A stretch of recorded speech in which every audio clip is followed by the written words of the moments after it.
Okay, so now we enter the house. There is a new staircase. This is a new staircase because we did underpinning the house, lowering the flooring for 1, 2, 3 steps. This is the original flooring.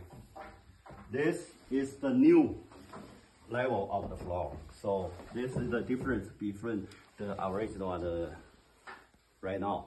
So because we did lowering the basement, so the height of the basement right now is 8 feet. It's normal height. And during the underpinning, we must finish the waterproof, and we must build sun pump. All the water from the rain go outside of the house, follow this pipe. And because of the flooring lowering, and the original drain doesn't work. The level is higher than our new bathroom. So what we need to do is we build all the drain to the sewage sun pump. So all the waste go to here, and then we use the sewage pump everything outside the house, follow the main drain. Okay, now we are doing the framing. And we need to pass the inspection of the framing.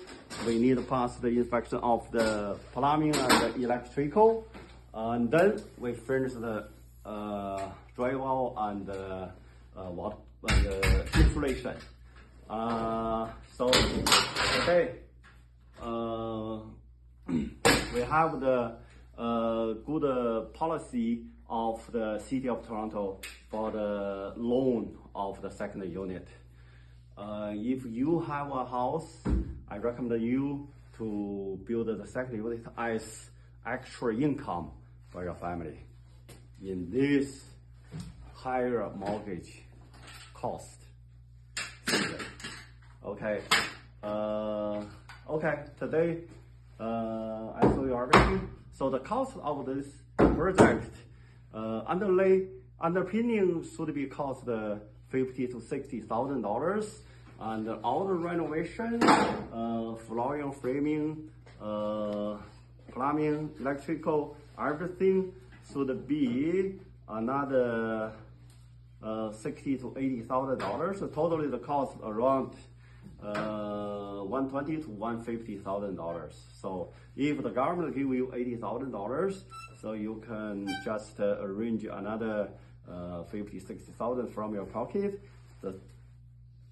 The pressure of the cash flow not a big issue for you, because when you get the tenant and everything should be covered, and you have some extra money for your family.